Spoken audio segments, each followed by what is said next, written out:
Choked Up is a campaign aiming to strengthen our clean air legislation to specifically protect communities of colour. And the way we see this happening is through a Clean Air Act, ultimately, or proper recognition in the Environment Bill that's currently in Parliament to recognise the World Health Organisation targets and strictly impose them in the UK to make sure that our air is clean and safe.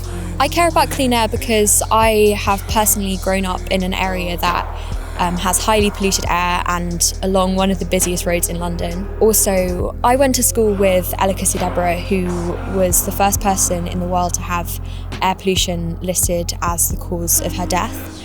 And knowing the kind of loss that air pollution can cause and the actual effects that it has daily on a community really made me passionate about this issue. Being exposed to such harmful levels of toxic air every single day really does leave a lasting impact, and we just didn't even know it. And I think that's what's the scariest, because if we did, we'd obviously be able to act on it a lot faster.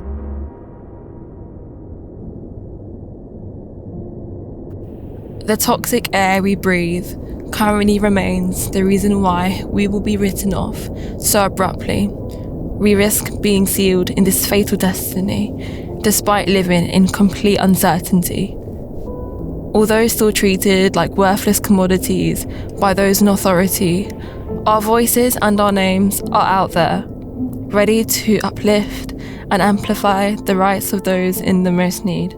Collective strength is a product of adversity, and we're not backing down, not now, not ever. We're not going away. We won't cease to exist. We are not simply pretty statistics on a graph. We are choked up. The voice is once hidden and shunned, but not anymore.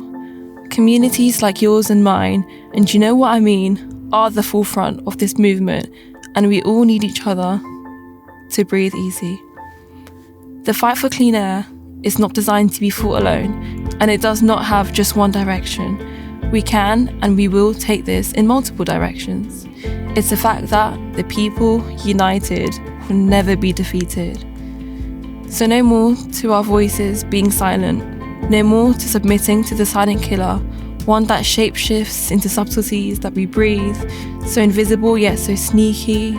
But instead, here's to restoration, the start of a new life, where our rights and our health are considered priorities. It's important for our generation to be a part of this movement because we're the ones who are going to have to face the consequences. And so I think it's important for not only our generation but the coming generations to be able to have access to clean air. Young people are definitely not too angry these days. Our anger comes from somewhere. We see how the government is responding to the issues that we care most about, and we are deeply disappointed. I'd say that growing up, I didn't really think that my voice mattered a lot, especially because there are lots of stereotypes about being young, black and angry.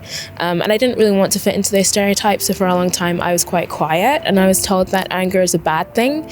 And I didn't really know what to do with all the anger that I felt. And Advocacy Academy has really been a part of a learning experience for me to learn how to channel my anger, how to do something productive with it, and to learn that it's not wrong to feel these emotions. More than anything, the Advocacy Academy brought a sense of relief. The Advocacy Academy is the calm to my storm where I finally found a place where I actually fitted in. Growing up, I guess my feelings were constantly invalidated, or I didn't feel like I fitted in. I constantly felt like I was the pariah of the friend group or the black sheep of the family. But the Advocacy Academy is my chosen family, and to be able to just sit and talk with like-minded people discussing about social issues that I thought no one cared about brought a huge sense of relief and empowerment. I would say to anyone interested in joining the Advocacy Academy that you should really go for it.